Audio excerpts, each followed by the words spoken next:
आपको बता दें कि अमृतसर में इस समय हाई अलर्ट घोषित कर दिया गया है और स्वर्ण मंदिर के आसपास का जो इलाका है वहां पर सैकड़ों की संख्या में पुलिसकर्मी लगाए गए हैं, क्योंकि बताया जा रहा है कि लगातार जो भगोड़ा अमृतपाल है वो पाकिस्तान में रहने वाले जो खालिस्तान की बात करता है रिंदा से लगातार संपर्क में है और अपने आप को बचाने के लिए वो हो सकता है विदेशी मीडिया का से भी संपर्क कर सके और वीडियो कॉन्फ्रेंसिंग के जरिए वो अपने आप में जनता के बीच ले जाने की कोशिश करेगा कि किसी तरीके से सबकी संवेदनाओं से वो अपने आप को जोड़ सके कि पुलिस उसके साथ कितना अत्याचार कर रही है। लेकिन अगर पुलिस उसको गिरफ्तार नहीं करती है और वो सरेंडर करता है तो ये पुलिस की नाकामी पे बहुत बड़ा सवाल खड़ा करता है, क्योंकि पंजाब पुलिस लगातार पिछले 12 दिनों से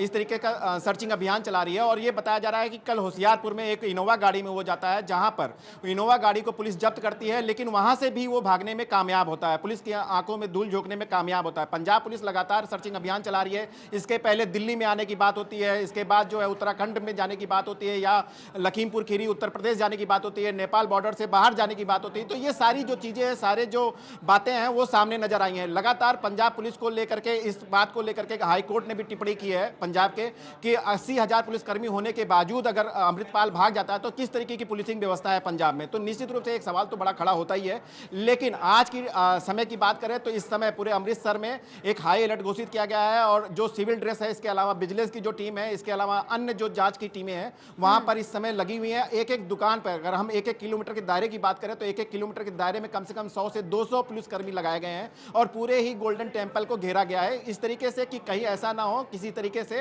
अकाल तख्त के सामने अमृतपाल सरेंडर करने की जो योजना उसने बनाई है वो ऐसा ना कर पाए, क्योंकि उसकी गिरफ्तारी बहुत जरूरी है, क्योंकि पुलिस के लिए गिरफ्तारी ज्यादा जरूरी है। अगर वो सरेंडर करता है तो उसके नियम कानून बदल जाते हैं और वो अपने जिस मुहिम में वो लगा हुआ था, जिस नेक्सस का वो एक पार्ट है या जिस नेक्सस को वो चला रहा था, उसमें भी वो हीरो बन सकता है। क्योंकि इसके पहले अगर हम बात करें 1980 के दशक की, जिस समय भिंडरा वाले का एनकाउंटर हुआ था, तो वही वो जगह है जहां पर वो सरेंडर करने की योजना बना रहा है। तो ये एक बहुत बड़ा सवाल खड़ा होगा पुलिस के ऊपर और कोशिश पुलिस की यही है कि जल्द से जल्द अमृतपाल को गिरफ्तार किया जाए। मतलब अमृतपाल अपने साथ में लोगों की भावनात्मक जुड़ाव की कोशिश में लगा हुआ है, जिसका आपने भी जिक्र किया। ऑपरेशन ब्लू स्टार को आज भी याद किया जाता है और किस तरीके से याद किया जाता है ये बताने की जरूरत नहीं। तो ये वो इमोशन का फायदा लेने की कोशिश करने की यहाँ पर तमाम उसमें नजर आ रहा है।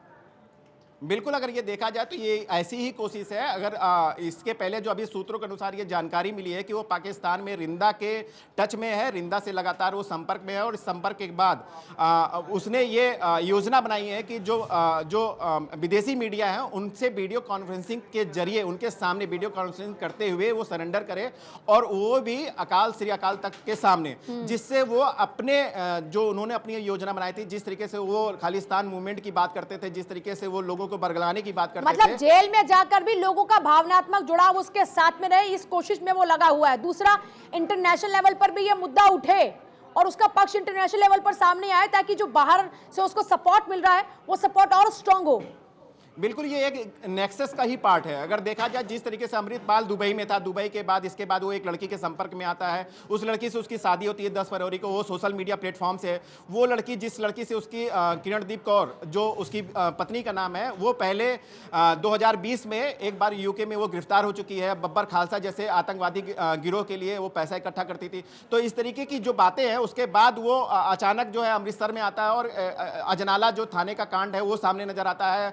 खालिस्तान मूवमेंट की बात सामने नजर आती है। इसके पहले सूत्रों के अनुसार ये भी जानकारी मिली थी कि पाकिस्तान से उसने कुछ हथियार के ऑर्डर भी दिए थे। तो ये जो पूरा नेक्सस है, इस नेक्सस को खत्म ना होने पाए इस तरीके से ये योजना बनाई जा रही है, क्योंकि वो लगातार अभी भी कनाडा में बैठे हुए, चाहे पाकिस्तान में बैठे हुए जो देश विरोधी गतिविधियों में शामिल हैं, जो आतंकवादी संगठन है, जो खालिस्तान की बार बार मांग करते हैं, जो विदेशी फंडिंग की मांग करते हैं, उनके लगातार वो टच में है। उसके पकड़े जाने के बाद ही साफ हो पाएगा कि आखिर इस नेक्सस का और कौन कौन हिस्सा है। लेकिन सबसे अहम बात यह है कि अगर देखा जाए आज 12वां दिन है, बिना किसी के मदद के, बिना किसी के हेल्प के वो इतना बड़ा इतनी लंबी दूरी या इतने दिनों तक वो फरार नहीं घोषित होता था। दिल्ली जैसी जगह पर रह करके वो वापस चला जाता है पंजाब अमृतसर में। तो आखिर इसके पीछे वजह क्या है? क्योंकि इस 12 दिनों में दाद देनी पड़ेगी कन्हैया। हम देखने की शर्तें लगा रहा है कि मेरी गिरफ्तारी ना दिखाई जाए, मेरा सरेंडर दिखाया जाए, मुझे पंजाब की जेल में रखा जाए, मेरे साथ अच्छा व्यवहार होना चाहिए, बुरा बर्ताव नहीं होना चाहिए।